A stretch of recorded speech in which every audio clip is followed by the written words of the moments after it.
Gênesis capítulo 42, versículos 5 ao 8, começando no 5, diz assim: Assim, entre os que iam lá, foram os filhos de Israel para comprar, porque havia fome na terra de Canaã. José, pois, era o governador daquela terra. Ele vendia todo o povo da terra, e os irmãos de José chegaram e inclinaram-se a ele com o rosto em terra. E José, vendo seus irmãos, conheceu-os, porém mostrou-se estranho para com eles, e falou-lhes asperamente, e disse-lhes: De onde vindes? E eles disseram: Da terra de Canaã, para comprarmos mantimento. José, pois, conheceu os seus irmãos, mas eles não o conheceram. E vamos orar. Pai amado, obrigado pela tua palavra, que o Senhor possa agora me usar para trazer a mensagem desta noite com poder, que o Senhor possa nos dar ouvidos para ouvir com fé, possamos ser cumpridores e fazedores da palavra, não apenas ouvintes. Abençoe-nos cada um, te peço em nome de Jesus. Amém.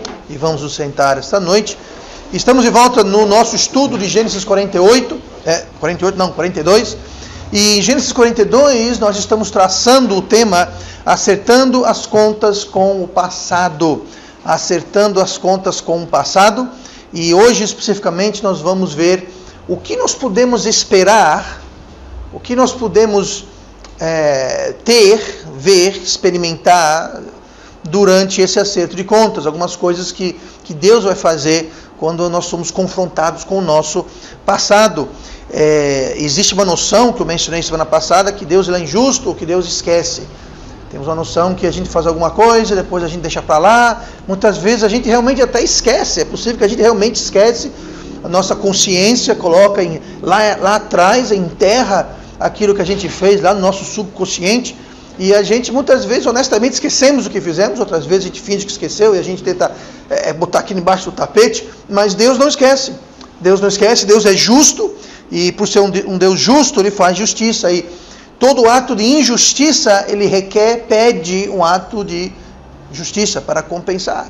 Então, se você olhar o símbolo da justiça que se tem mundialmente, é uma balança. Inclusive na frente do Tribunal Superior lá em Brasília tem uma estátua onde tem uma figura humana feminina indicando a justiça, uma mulher, ela está vedada e ela segura da mão uma balança, e a justiça é justamente quando existe um equilíbrio. Então todo ato de injustiça requer um ato de justiça para contrapor, e quando nós temos coisas do nosso passado que não foram tratadas, não foram devidamente lidadas de forma correta, o que vai acontecer é que vai ficar algo em aberto, e Deus vai, mais cedo ou mais tarde, Ele vai trazer o passado, Ele vai acertar as contas com o passado, nos confrontando com situações do passado, para acertar essa conta. Você fala: pastor, mas e como é que faz então? Todos nós somos pecadores, todos nós fizemos coisas, uns mais, uns menos, e como é que podemos fazer? Bom, graças a Deus que existe graça, existe misericórdia. Mas como eu falei semana passada, a diferença entre graça e misericórdia é que graça é quando Deus nos dá algo que nós não merecemos, como salvação.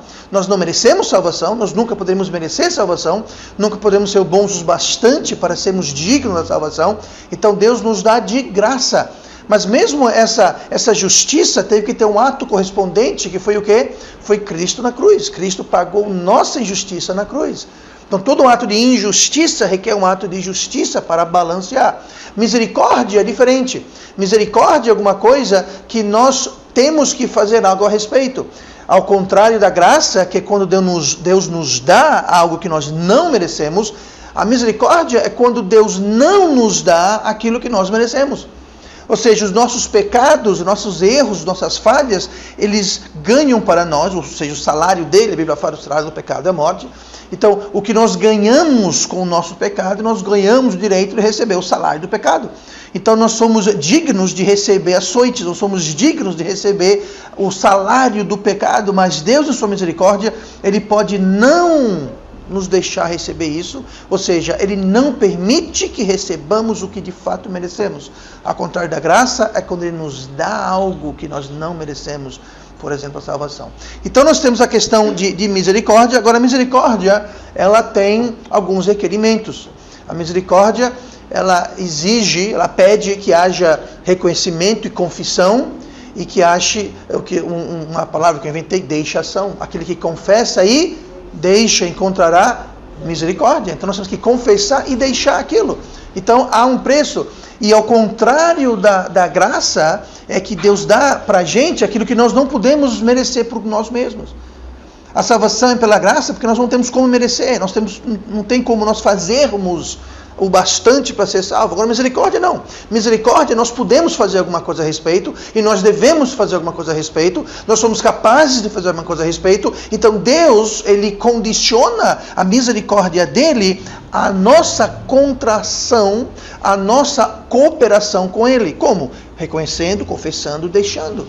A Bíblia fala: aquele que encobre as suas transgressões não prosperará, mas aquele que confessa e deixa, encontrará, achará misericórdia. Então, misericórdia, a gente fazer alguma coisa. Reconhecer, confessar, deixar. Graça é tudo por Deus.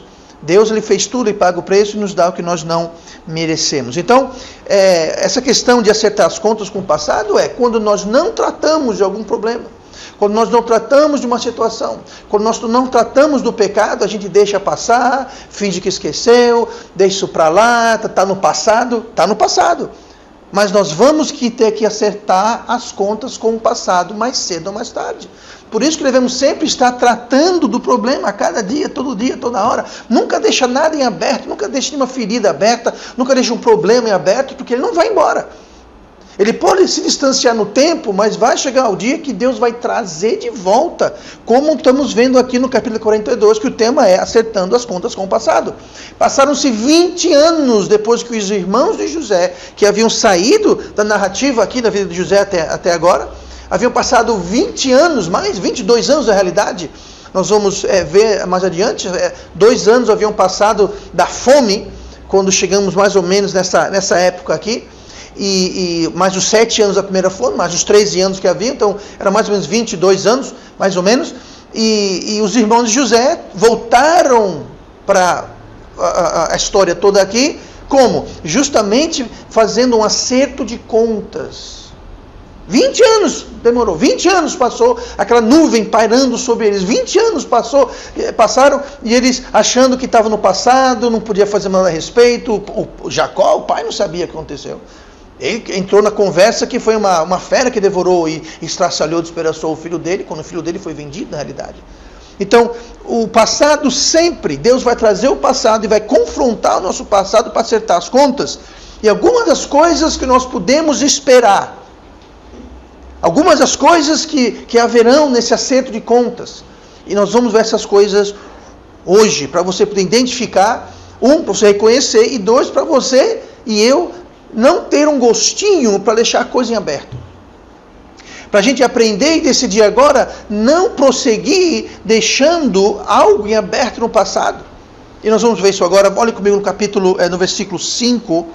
Versículo 5. Assim, entre os que iam, lá foram os filhos de Israel para comprar, porque havia fome na terra de Canaã. A primeira coisa que você vai encontrar quando Deus faz um acerto de contas, antes e durante o acerto de contas, é que haverá perda. Haverá perda, haverá atraso. Não haverá progresso. A gente lê aqui que havia fome na terra de Canaã. E os irmãos falam aqui, assim entre os que iam, lá foram. Eles foram. De onde que eles foram? Eles foram da terra de Canaã. A terra de Canaã era também conhecida como a terra prometida. Conhece aquele corinho, caminhando vou para Canaã? Eu não vou cantar porque ninguém merece isso, mas Canaã era a terra prometida. Canaã era onde Deus tinha um plano para o seu povo. Canaã é o que foi prometido para Abraão, Isaac e Jacó. Canaã era onde que eles estavam, ali é onde ia acontecer o que ia acontecer. A boa, perfeita, agradável vontade de Deus ia acontecer para o povo de Deus, aonde? Em Canaã. Mas aqui fala, lá se foram os filhos de Israel. De onde? De Canaã. Então entenda, eles saíram. Eles tiveram que sair de Canaã, sendo que Canaã era onde Deus tinha a vontade dele para o seu povo. Quando a gente deixa coisas em aberto no passado, até a gente acertar a conta, e no processo de acerto de conta, nós vamos perder aquilo. Eles tiveram que sair do lugar que Deus tinha para eles. O lugar e a posição e aquilo que Deus tem para você e eu, nós vamos perder aquilo enquanto a conta não for fechada, enquanto a conta não for saldada. Está em aberto.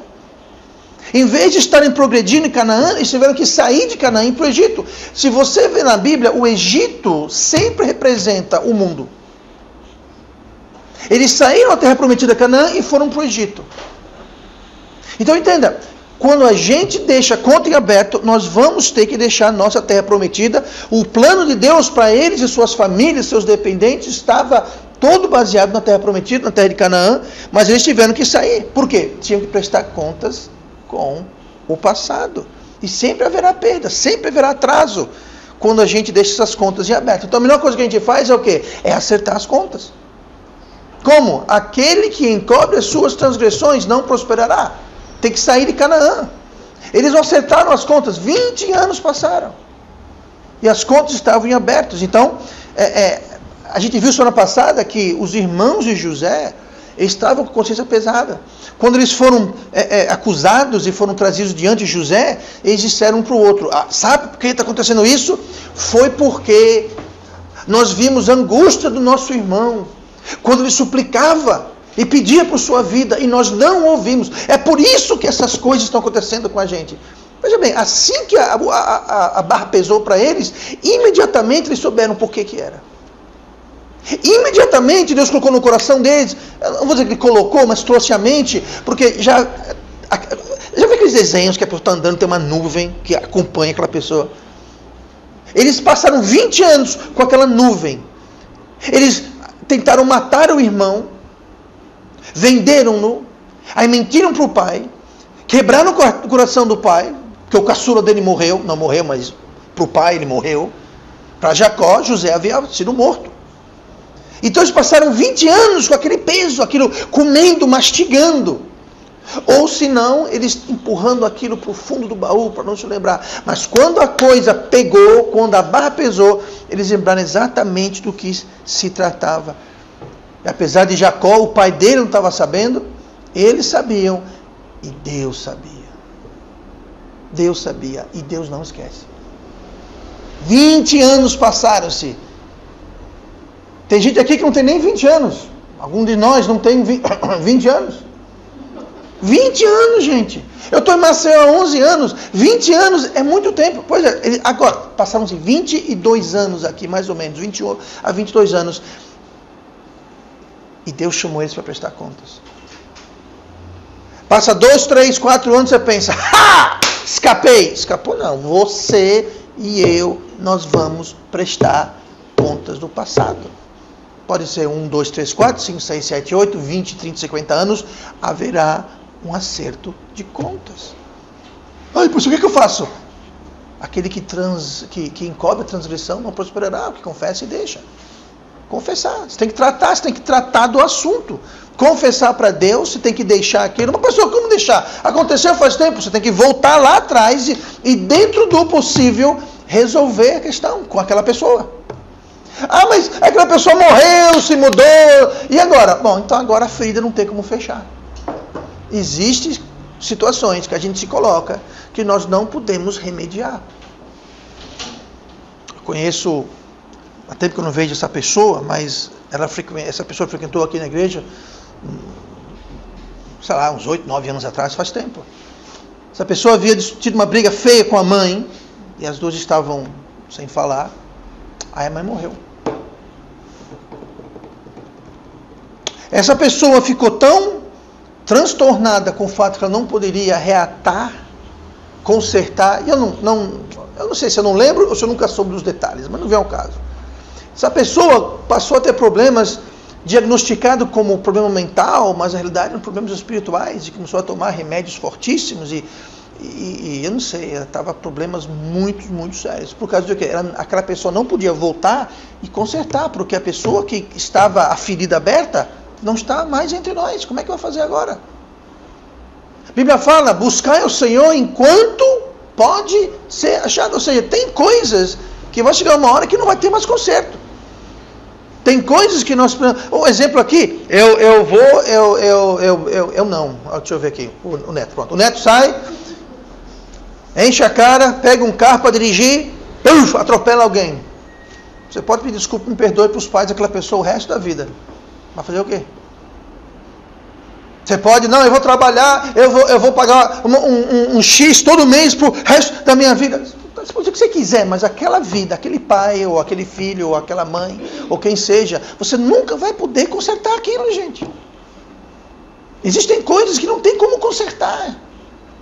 Então você vai ter que carregar aquele peso e arcar com as consequências várias o resto da sua vida. Agora, dentro do que a gente pode tratar, nós devemos e precisamos tratar, porque senão nós vamos ter que acertar as contas mais cedo ou mais tarde. O que mais vai haver? Haverá perda, haverá atraso, haverá também cegueira.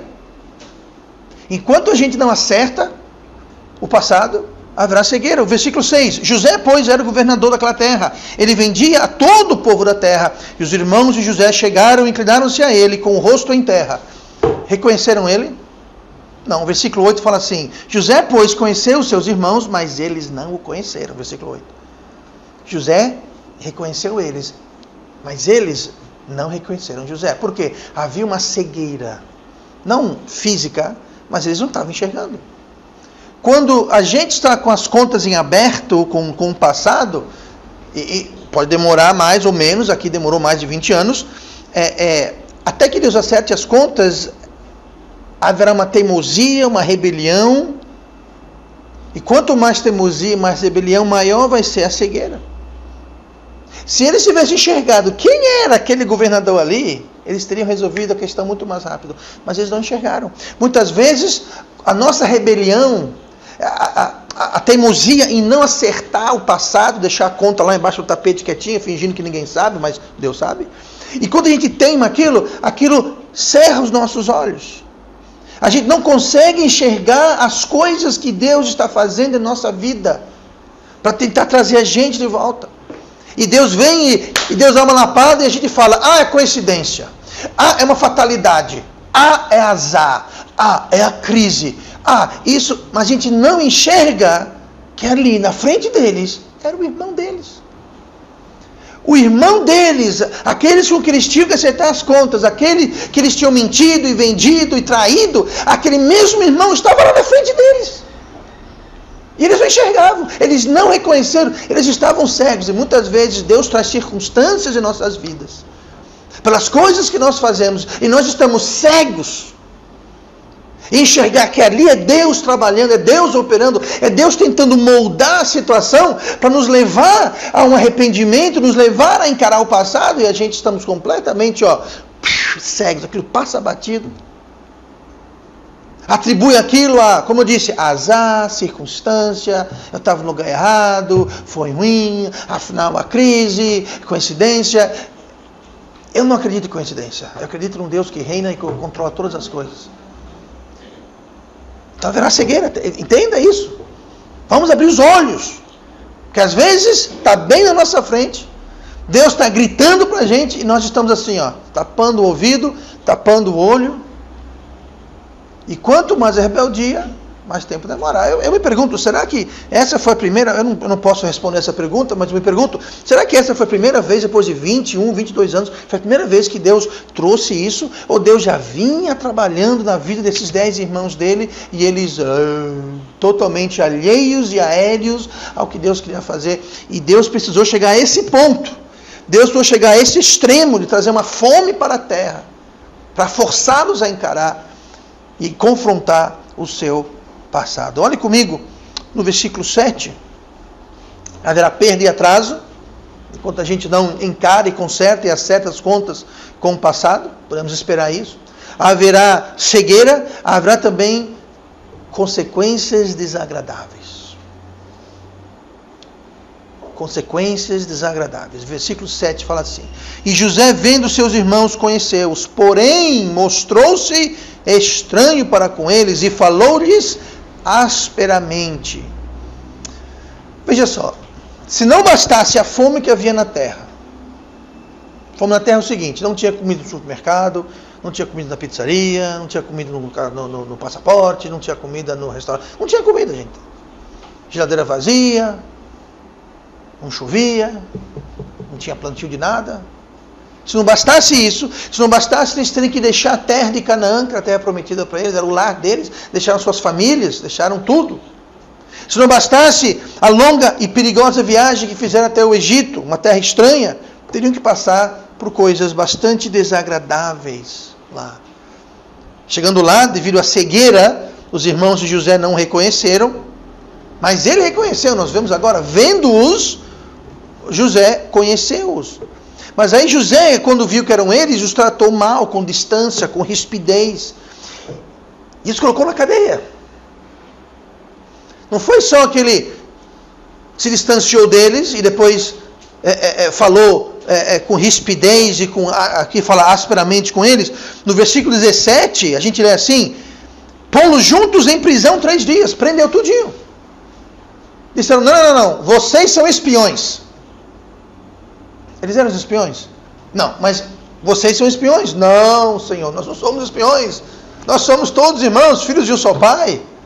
Ele perguntou sobre o pai e tal e coisa. Ela falou, não, nada disso. Você é tudo espião, se vieram aqui para ver onde tem a comida, que está faltando comida no mundo inteiro, só tem aqui. Vocês vieram espiar. Cadeia em tudinho.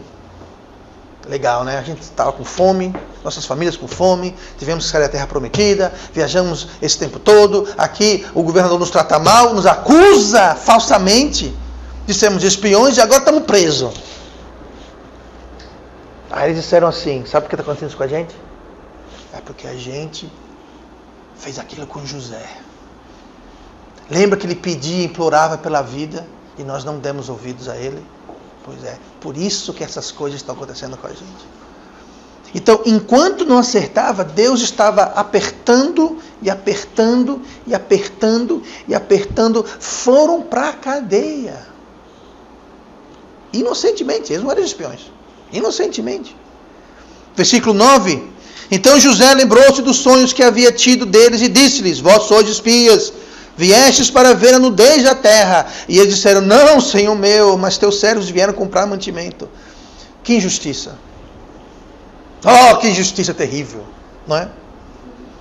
Já pensou ser acusado de ser espião, injustamente, de ser preso, colocado? Mas lembre-se de um princípio que aprendemos quando estudamos a vida de Jacó. O que aqui se faz, aqui se paga. Isso aqui era parte do acerto de contas. Vem cá, é injusto, vocês foram presos injustamente? E seu irmão? E seu irmão que vocês jogaram no poço para morrer? E seu irmão que vocês disseram, não, em vez de matar, vamos vendê-lo como escravo para ganhar umas moedas de prata? Que fim ele teve? Se ele está vivo, se ele está morto, está bem tratado, estou nem aí.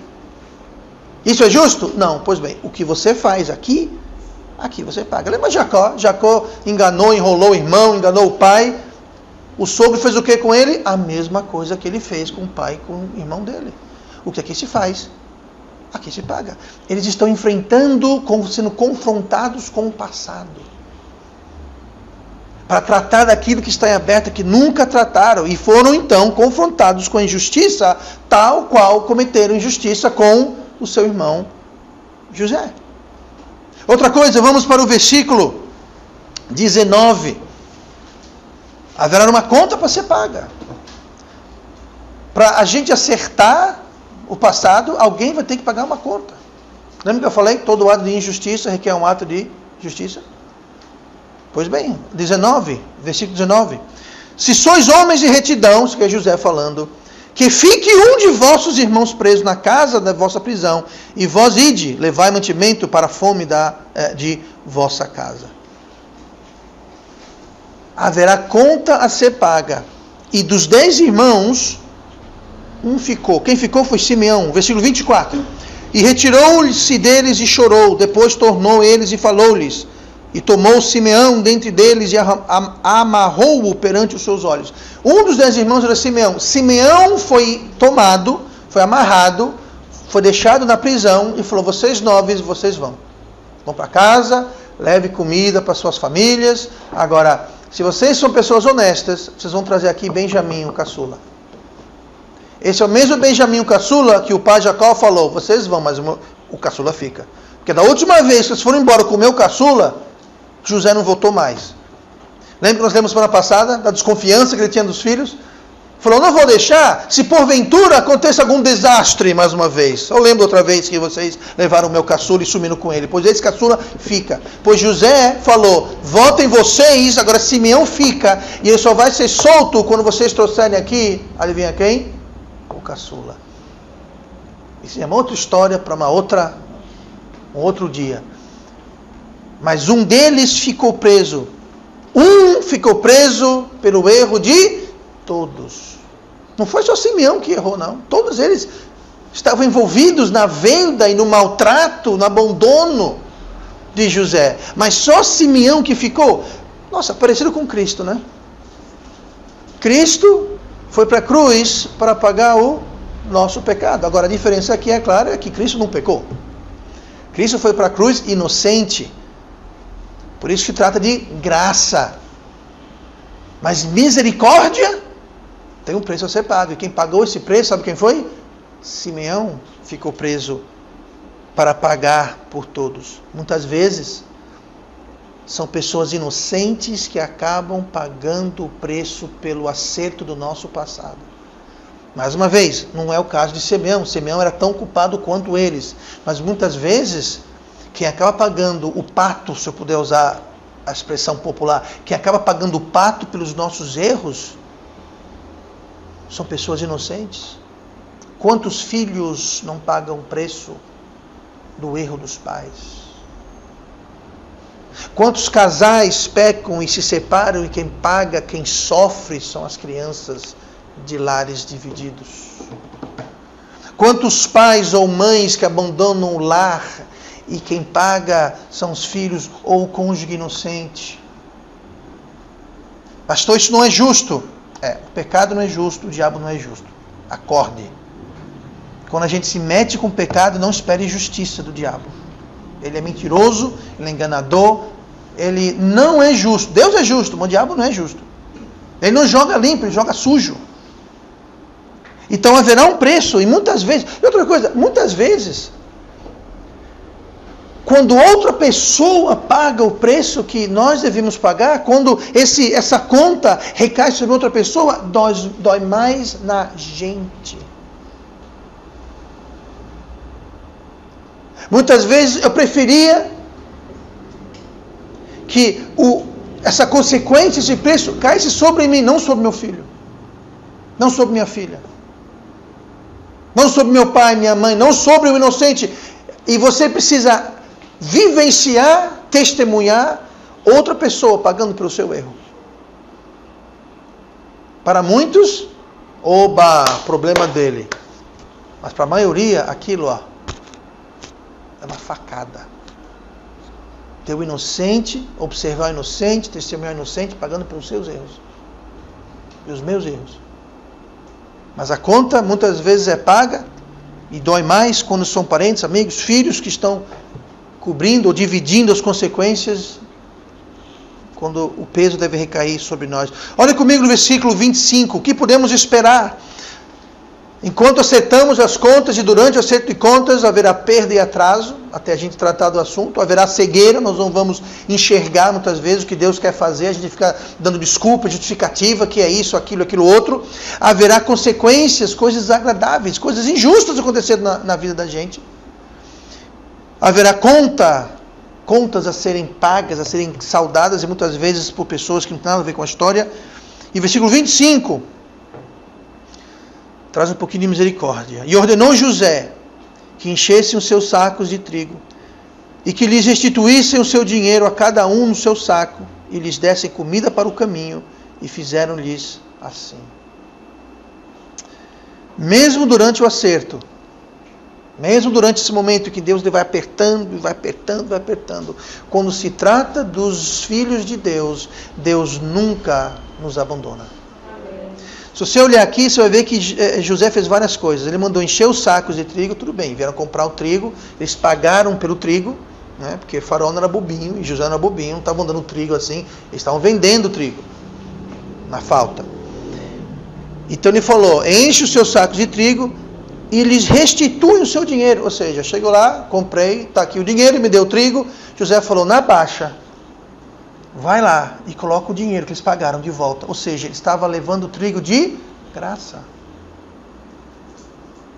Leve o trigo e, sem eles perceber, coloque o dinheiro lá dentro.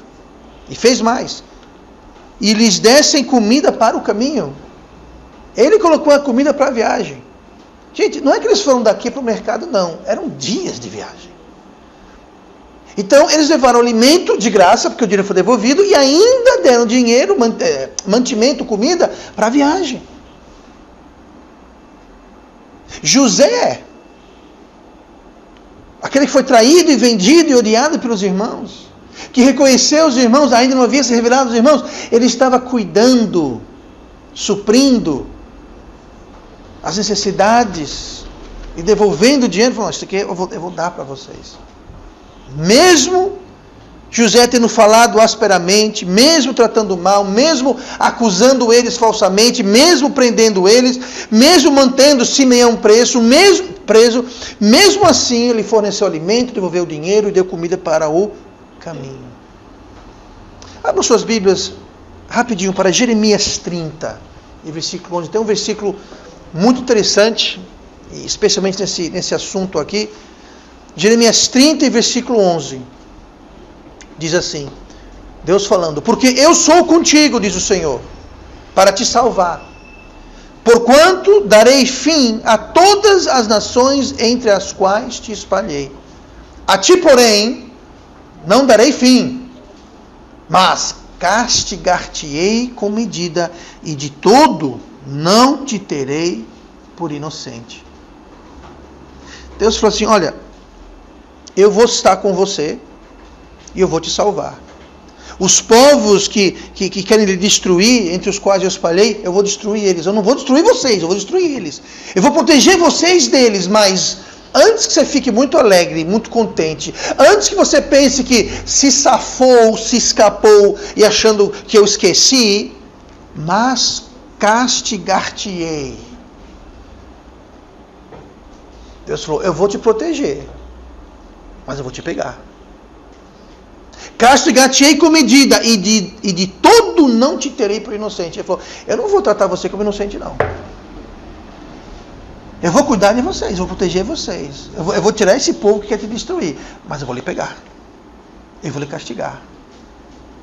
Não pense que vocês são inocentes. Não pense que eu estou lhe protegendo porque vocês merecem proteção. Isso é graça. Eu estou lhe protegendo porque eu fiz uma promessa para o meu servo Abraão. Que a descendência dele seria como a areia da praia. E é por isso que eu vou proteger vocês. Agora, eu vou lhe castigar com medida. Essa palavra com medida, ela significa pela justiça ou pela lei. Ou seja, eu vou tratar da lei. Eu não vou fazer vista grossa. Vai ser por medida. O que a lei manda aqui? Pois é. O que eu falei que ia acontecer? Pois é, eu vou cumprir isso. E não vou ter você por inocente. Não pense que eu esqueci. Não pense que eu deixei para lá. Não pense que não vai acontecer nada, porque eu não vos terei por inocente. E eu vou lhe castigar com medida. Mas eu não vou destruir vocês, vou proteger vocês. Aí ele fala aqui, olha, sobre esse contexto, ouça, porque eu sou contigo para te salvar. Darei fim a todas as nações entre as quais te espalhei. A ti, porém, não darei fim. Ou seja, eu não vou terminar com vocês. Eu não vou destruir vocês. Agora eu vou castigar vocês. Tem muita gente que pensa que por causa da graça de Deus e a paciência de Deus e o fato que eles fizeram, pintaram, embordaram e ainda não caiu todos os dentes, a casa dele não pegou fogo, que não desabou tudo nasceu na cabeça deles, que Deus esqueceu. Deus deixou para lá. Deus fala, não. Eu sou contigo. Eu vou lhe proteger, mas eu vou lhe pegar. Você, não pense que você é inocente não, viu? Não pense que porque eu estou tendo paciência, estou usando de graça com você, não pense que você está livre disso não. Vai ter um acerto mais cedo ou mais tarde. Você não é inocente. Foi exatamente isso que aconteceu com os irmãos de José. Fizeram aquelas coisas horríveis, passaram em mais de 20 anos, e eles achando que Só a consciência comendo o juízo deles. Mas chegou a hora que Deus tirou eles da terra, trouxe para o Egito, passaram por maus bocados, foram acusados, foram presos, e não acabou, essa história continua ainda, gente. Tiveram que ir lá, bom, depois a gente vê isso aqui, Jacó não queria deixar Benjamim voltar com eles, acabou a comida, mas se não voltava, todo mundo morrer de fome, vai, então leva ele, aí, é um rolo que deu aqui. Não está nem perto do fim essa novela, todo esse episódio todo aqui. Gente, vamos acertar, não deixe conta aberta, não vamos deixar coisas em aberto, acertos de conta. Quanto mais rápido a gente tratar, confessar, deixar, remediar, senão aquilo fica parado. E a gente aquele que encobre suas transgressões não prosperará. Prosperará é progresso. Que progresso? É você não vai mover adiante. Aquilo vai ser uma âncora, vai lhe segurar, vai lhe prender. Vai lhe limitar, vai lhe amarrar as mãos e os pés. Por quê? Porque você não está tratando com aquilo. Mas faz 20 anos, não interessa. Aqui, foram parar na cadeia, quase morreram de fome, viagem, foram acusados. Até tratarem. E ainda não trataram, gente. Isso vai para a semana que vem, a outra é outra. Vamos ver o que mais aconteceu aqui. Mas isso que nós vimos hoje são coisas que nós podemos esperar enquanto a gente não acerta as contas com Deus. E quando a gente não acerta as contas, não só com Deus, mas contra aqueles que nós ferimos, magoamos, afetamos, prejuízo que causamos. Pastor, faz tanto tempo. Eu sei, fazia 22 anos aqui para os irmãos de José, mas mesmo assim, tiveram que prestar conta. Deus trouxe o passado e confrontou eles. Pode tardar, pode demorar, mas essa demora é para nos dar a chance de corrigir. Porque Deus vai trazer o nosso passado para nos confrontar. E se a gente fugir do confronto, se a gente continuar insistindo, não tem problema. A gente simplesmente vai continuar atolado, ancorado, preso, sem progredir, por causa daquelas coisas que estão em aberto no passado. E nós podemos esperar ter perda e atraso, cegueira, coisas desagradáveis acontecendo na vida da gente. A conta tem que ser paga, muitas vezes, por pessoas que não têm culpa no cartório. A gente tem que conviver com aquilo, sofrer aquilo. Mas sempre teremos, quando se trata dos filhos de Deus, da presença e do cuidado de Deus. Mas não confunda isso com Deus achando que você é inocente ou que você não deve fazer mais nada. Não. Não confunda a graça de Deus e a misericórdia de Deus, achando que Deus lhe deixou escapar, fez uma exceção. Já encontrei muito crente que acha que eles são especiais. Não, Deus fez isso com José, com Abraão, com Jacó, com Paulo, mas eu sou especial. Não, você não é especial. Deus não faz acepção de pessoas. Se ele fez isso com Davi, com Salomão, com Paulo, você acha que não vai fazer com a gente? Por quê? A gente é especial, a gente é cheirosinho, bonitinho. Não, Deus vai fazer. Deus vai fazer e Deus faz. Então vamos colocar tudo em dia, não deixar nada no passado desacertado, para que a gente possa ter um futuro com progresso, com prosperidade. Prosperidade não é com esse cifrão, prosperidade em todos os sentidos imagináveis. Amém? E vamos orar então. Pai amado e Deus querido, obrigado pela tua palavra.